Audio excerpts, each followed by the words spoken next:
국민 메신저 카카오톡을 비롯해서 카카오가 제공하는 서비스가 우리 일상에서 차지하는 비중이 적지 않습니다. 하지만 이번 서비스 장애 사태를 겪으면서 화재와 같은 비상 상황에 대한 카카오의 대비가 부족한 거 아니냐는 지적이 나오고 있습니다. 안동준 기자의 보도입니다.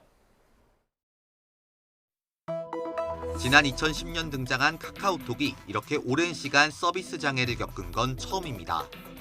12년 동안 일상과 업무 등 다양한 분야에서 사용돼 왔지만 정작 위기 상황에 취약한 게 아니냐는 지적이 나옵니다. 데이터 센터 화재로 불가피하다곤 하지만 너무 오랜 시간, 너무 많은 서비스가 먹통이 됐다는 겁니다. 엘리베이터가 정지가 되면은 비상 전원으로 해서 1, 2분 이후에 작동이 되도록 하는 것과 마찬가지로, 그런데 이런 것들이 지금 되지 않고 있었다는 얘기는 뭔가 굉장히 아쉬운 부분들이 있고 어떤 하자가 좀 있지 않았냐라는 이런 예측을 해볼 수가 있겠습니다. 카카오는 대표 사과문에서 데이터를 여러 곳에 나눠서 백업하고 있고 장애 대응을 위한 이원화 시스템도 있다고 밝혔습니다. 화재 직후 즉시 이원화 조치에도 나섰지만 데이터 센터 한 곳 전체가 영향을 받는 건 이례적이라 예상보다 오랜 시간이 걸렸다고 해명했습니다.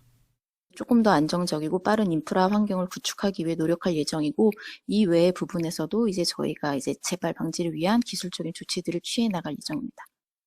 하지만 국민 메신저라는 호칭이 무색한 이번 공백 사태와 관련해 카카오 측의 대응에 문제가 없었는지가 향후 쟁점이 될 것으로 보입니다. 또 택시기사나 대리운전기사, 자영업자 등 금전적 손해를 입은 이용자들에 대한 보상 문제도 도마에 오를 것으로 보입니다.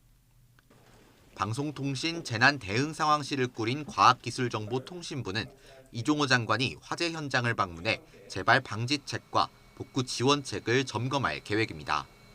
YTN 안동준입니다.